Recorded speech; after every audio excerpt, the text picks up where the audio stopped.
यहाँ कैसे पहुँच गए और यहाँ आने का कारण क्या है?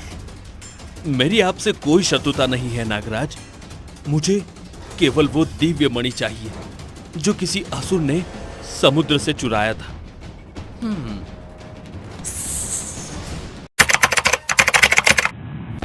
मस्त कहानियाँ। बहुत समय पहले की बात है। एक समुद्र में एक सुंदर जलपरी अपने परिवार के साथ रहती थी। जलपरी के पिता बिंदुराज अपने समाज और प्रजा का ध्यान रखते थे। एक दिन अचानक समुद्र में ठंडक बढ़ने लगती है। पिताजी, ये क्या हो रहा है? समुद्र का पानी अचानक इतना ठंडा क्यों हो गया? कभी कभी प्रकृति में बदलाव के कारण समुद्र के तापमान में बदलाव आता है पुत्री। ये तो बहुत सामान्य बात है। बिंदुराज की बात सुनकर जलपरी ठीक है कहती है और चुप हो जाती है। ऐसे ही 2-3 दिन बीत जाते हैं। समुद्र का तापमान और ज्यादा घट जाता है। समुद्र का पानी इतना ठंडा हो जाता है कि मानो जैसे उसमें किसी ने बहुत सारा बर्फ डाल दिया हो। समुद्र की सतह पर बर्फ जमा होने लगती है। मछलियां मरने लगती हैं। ये सब देखकर जलपरी को बहुत चिंता होने लगती है। जलपरी और उसका परिवार भी ठंड की चपेट में आ जाता है। पिताजी, आपने तो कहा था कि प्रकृति में बदलाव होता है और वो सामान्य होता है, परंतु ये अचानक इतनी ठंड बढ़ने से समुद्र की मछलियां अपने प्राण त्याग रही हैं। कई समुद्र जीव और वनस्पतियां बर्फ बन गई हैं। हमें उन सबको बचाने के लिए कुछ करना चाहिए। मुझे भी समझ नहीं आ रहा है कि अचानक ये कैसे हो रहा है। कई बार हिमनद पिघलने लगता है, उसका पानी समुद्र में बहता है और समुद्र का तापमान घट जाता है। परंतु इस बार तो समुद्र ही हिमनद की तरह ठंडा हो गया है। इस समस्या से छुटकारा पाने के लिए अब मुझे अग्निदेव का आह्वान करना होगा। अब अग्निदेव ही अपने ताप से इस ठंड को कम कर सकते हैं। फिर बिंदुराज अग्निदेव की तपस्या करने लगते हैं। बहुत देर तक तपस्या करने के बाद भी अग्निदेव प्रसन्न नहीं होते। बिंदुराज को समझ नहीं आता कि अब वो क्या करे, कैसे इस ठंडे पड़े समुद्र का तापमान कैसे करे। बिंदुसार फिर से तपस्या करने लगते हैं। फिर से तपस्या करने के बाद भी अग्निदेव बिंदुसार से प्रसन्न नहीं होते। अग्निदेव, आप मेरी तपस्या से प्रसन्न क्यों नहीं हो रहे हैं? मुझे आपकी सहायता की आवश्यकता है। पिताजी, अब मैं प्रयास करके देखती हूँ। कदाचित मेरी तपस्या से अग्निदेव प्रसन्न हो जाएंगे। ठीक है पुत्री, तुम्हारी तपस्या से ही सही, परंतु अग्निदेव का प्रसन्न होना अति आवश्यक है। अब जलपरी अग्निदेव की तपस्या करने लगती है। जलपरी लगातार पूरा एक दिन तपस्या करती है। इतनी ठंड में भी वो तपस्या करती रहती है। अग्निदेव उसकी तपस्या को देखकर प्रसन्न हो जाते हैं। अग्निदेव जलपरी के सामने आकर खड़े हो जाते हैं। जलपरी, अपनी आंखें खोलो। मैं तुम्हारी तपस्या से प्रसन्न हो गया हूँ। मांगो, क्या चाहिए तुम्हें? जलपरी अपनी आंखें खोलती है। अपने सामने अग्निदेव को खड़े हुए देखकर जलपरी को बहुत ज्यादा खुशी मिलती है। जलपरी उन्हें प्रणाम करती है और हे अग्निदेव, आपने मुझे दर्शन दिया, ये मेरा सौभाग्य है। मुझे आपकी सहायता की आवश्यकता है। हाँ, बताओ, मैं तुम्हारी क्या सहायता कर सकता हूँ? अग्निदेव, यहाँ इस समुद्र में तापमान अचानक से घट गया है। आप कृपया अपने ताप से इस घटे हुए तापमान को बढ़ा दीजिए। इसे सामान्य से अधिक ठंडक से समुद्र की मछलियाँ मृत्यु को प्राप्त हो रही हैं। ऐसे ही चलता रहा तो शीघ्र ही ये समुद्र नष्ट हो जाएगा।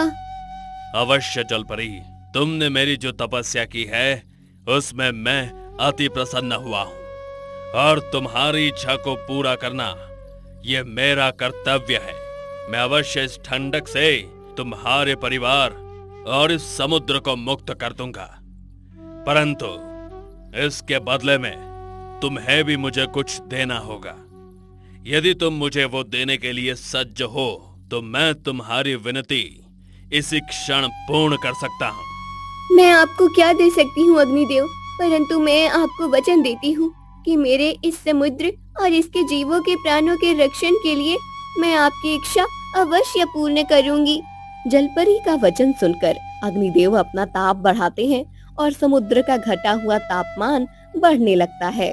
बर्फ पिघलने लगता है और पानी की ठंडक कम हो जाती है। मछलियाँ और वनस्पति जो बर्फ की तरह जम गई थी, वो भी अब अपने सामान्य स्थिति में आते हैं। आपका बहुत बहुत धन्यवाद अग्निदेव। आज आपके कारण ही ये समुद्र और हम सब बर्फ की इस ठंडक से मुक्त हो पाए हैं। जलपरी, अपने वचन का स्मरण रखना। यदि तुमने मुझे दिया हुआ वचन पूर्ण नहीं किया तो तुम सबको मेरे क्रोध का सामना करना पड़ेगा। मैं अपने वचन को सदा स्मरण रखूंगी अग्निदेव। आप बताइए मुझे क्या करना है।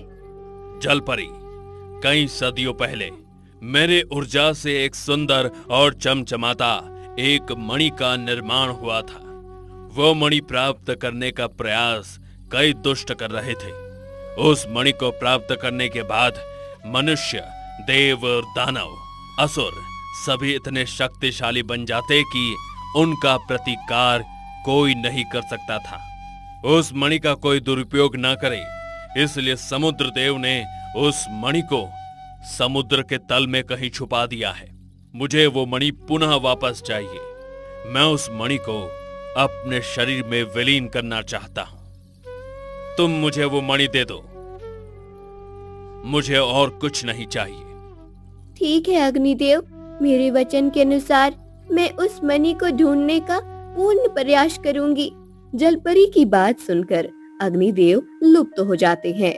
समुद्र अब अपने सामान्य स्थिति में होता है और उसकी लहरों के साथ कई मछलियां और समुद्री जीव समुद्र में विहार करने लगते हैं। सभी जलपरी से मिलकर उसका धन्यवाद करने लगते हैं। कई दिनों के बाद जलपरी सबको प्रसन्न देखकर प्रसन्न हो रही थी। जलपरी अपने पिताजी से बात करने लगती है। पिताजी, अग्निदेव ने हमारी सहायता तो कर दी। अब समय आ गया है कि मैं उन्हें दिया हुआ अपना वचन पूर्ण करूं। उस मणि को ढूंढने के लिए मुझे समुद्र के तल में जाकर उसे ढूंढना होगा। परंतु पुत्री, इतने बड़े समुद्र के तल में उस मणि को तुम कहां ढूंढोगी? इतने बड़े समुद्र का प्रवास करते हुए तुम थक जाओगी। हाँ पिताजी, परंतु मुझे मेरे वचन का पालन किसी भी स्थिति में करना ही होगा, अन्यथा हमें अग्निदेव के क्रोध का सामना करना पड़ेगा। जलपरी अपने पिता से आज्ञा लेकर समुद्र के तल में जाकर उस मणि को ढूंढने लगती है। कुछ दिनों का प्रवास करके जलपरी थक जाती है, परंतु उसे वो मणि कहीं नहीं मिलता। एक दिन जलपरी थक कर एक पत्थर पर बैठ जाती है। पूरा समुद्र छान मारा, परंतु अग्निदेव का वो दिव्य मणि कहीं नहीं मिला। कहाँ होगा वो मणि? कैसे प्राप्त करूं उस मणि को? और यदि मुझे वो मणि नहीं मिला तो? जलपरी अपनी थकान का त्याग कर देती है और फिर से एक बार पूरा समुद्र छान मारती है, फिर भी उसे वो मणि कहीं नहीं मिलता। जलपरी अपने महल में वापस आती है। क्या हुआ पुत्री, मिली वो मणि? नहीं पिताजी, 2 बार मैंने पूरे समुद्र में प्रवास किया और इस मणि को ढूंढने का प्रयास किया, परंतु दुर्भाग्यवश मुझे उस मणि के विषय में कुछ भी नहीं पता चला। कहीं वो मणि समुद्र से किसी ने चुरा तो नहीं लिया होगा? यदि ऐसा हुआ तो अनर्थ हो जाएगा पिताजी। अग्निदेव के क्रोध से हमें कौन बचाएगा? मैं केवल एक शंका व्यक्त कर रहा हूँ पुत्री। कई सालों पहले मैंने अपने पिताजी से सुना था कि एक बार कुछ असुरों ने समुद्र पर आक्रमण किया था। कदाचित उस आक्रमण का आशय उस मणि को प्राप्त करना भी हो सकता है। यदि ये सत्य हुआ तो हमें अग्निदेव से क्षमा मांगने के लिए अभी सज्ज होना पड़ेगा। कुछ दिन बीत जाते हैं। इधर गांव में एक मछुआरा सखाराम के घर। सखाराम, अरे सखाराम! क्या हुआ दादाजी? सखाराम, बहुत दिन हो गए हैं तुम समुद्र पर मछली पकड़ने नहीं गए हो। तुम यदि मछली पकड़ने नहीं जाओगे तो फिर घर कैसे चलेगा बेटा? दादाजी, पिछले कितने दिनों से आप बीमार हैं, बिस्तर से उठ भी नहीं पा रहे हैं, तो मैं आपको छोड़कर समुद्र पर कैसे जा सकता हूं? मछली पकड़ने के लिए पता नहीं कितना समय लग जाए। आपको तो पता है, कभी कभी तो पूरी रात नाव में ही रहना पड़ता है। अब आपको इस स्थिति में आपको अकेले छोड़कर जाना मुझे उचित नहीं लग रहा है। तुम मुझसे बहुत ज्यादा प्रेम करते हो बेटा, मुझे पता है, परंतु हमें इस घर चलाने के लिए धन की तो आवश्यकता होती है ना। मेरी बीमारी के चलते पहले ही तुम्हें कितना खर्चा उठाना पड़ रहा है। अब ऐसे में तुम मछली पकड़कर नहीं बेचोगे तो कैसे चलेगा? मैं तो अब बूढ़ा हो गया हूं, पेड़ के पके हुए पत्ते की तरह हूं। कभी भी पेड़ से छूटकर गिर जाऊंगा, परंतु तुम्हारे सामने पूरी जिंदगी पड़ी है और तुम्हें भविष्य में धन की आवश्यकता सबसे ज्यादा होगी। नहीं दादाजी, मुझे धन की कोई आवश्यकता नहीं है। मुझे धन की नहीं, आपके साथ की आवश्यकता है। माँ और बापू के जाने के बाद आपने ही मेरी माँ और बापू बनकर मेरा पालन किया है। मुझे इतना प्रेम दिया है कि कभी मुझे माँ के ममता की भी कमी महसूस नहीं हुई।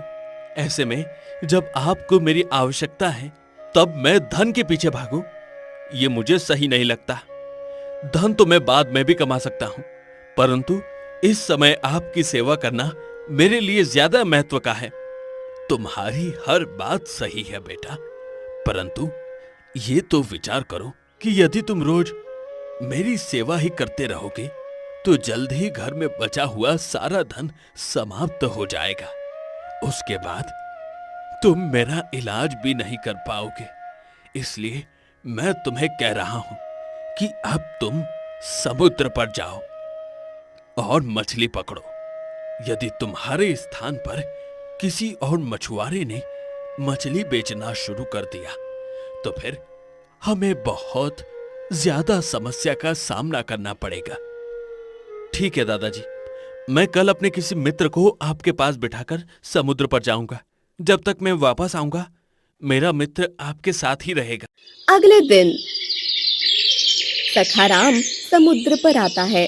समुद्र पर आते ही वह देखता है समुद्र पर बर्फ की चादर बिछी हुई है।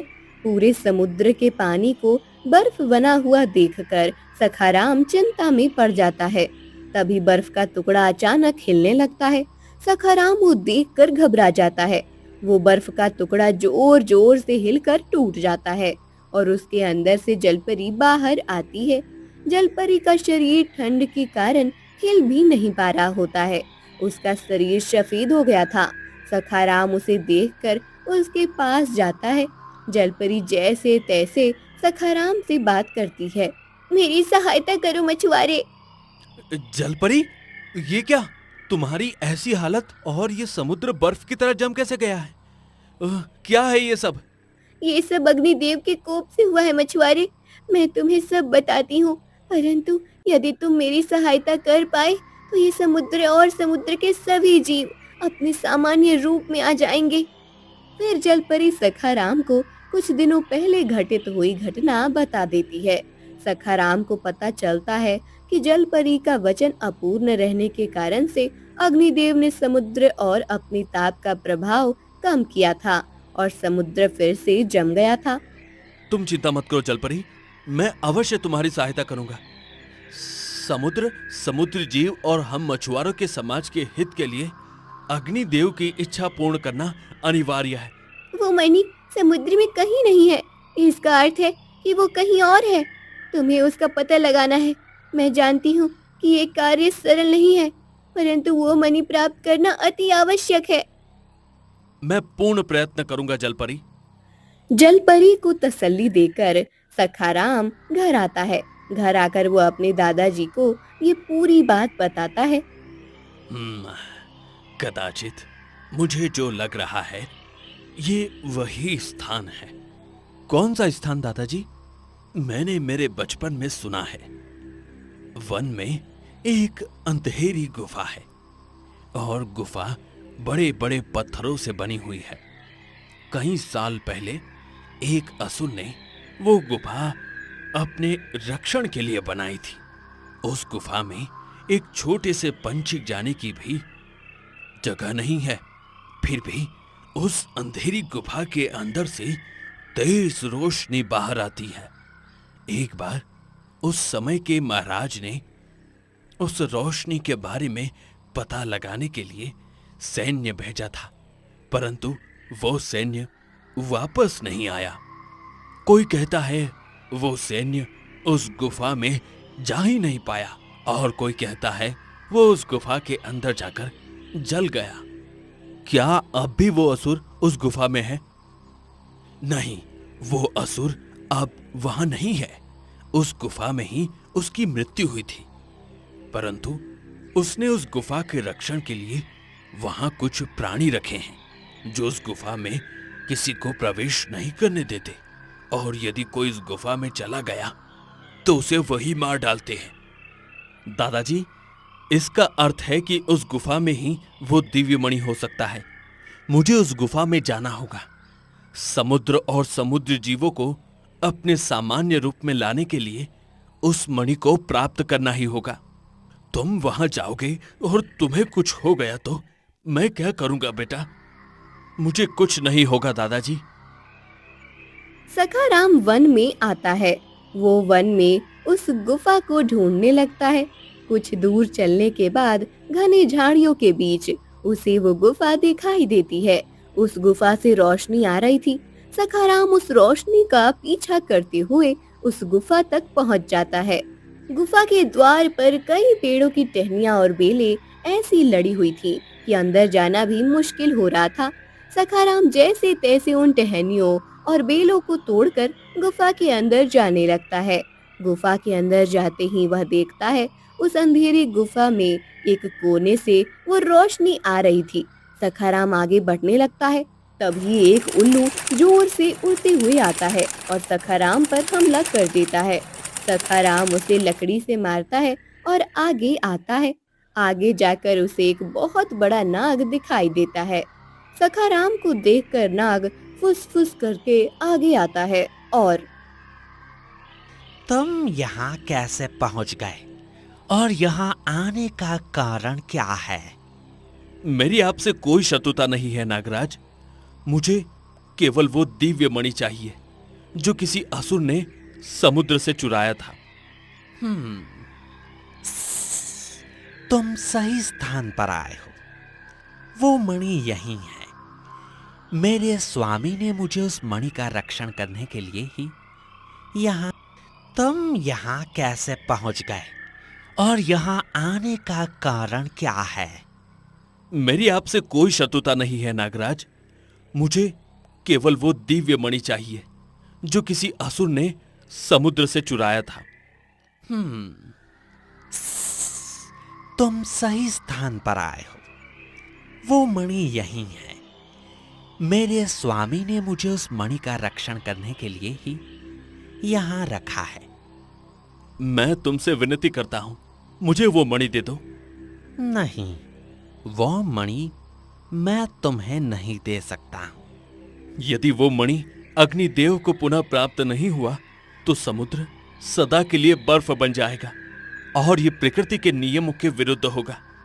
नागराज, आप कृपया मुझे वो मणि दे दीजिए। समुद्र में आपके ही समाज के कई सांप और नाग भी रहते हैं। उनके भी प्राण संकट में हैं। इस स्थिति में आप ही मेरी सहायता कर सकते हैं। ठीक है, मैं तुम्हारी सहायता करूंगा, परंतु तुम्हें मेरे लिए कार्य करना होगा। मेरी प्रिय पत्नी को एक नेवले ने मार डाला और उसका शरीर भी मुझे प्राप्त नहीं होने दिया।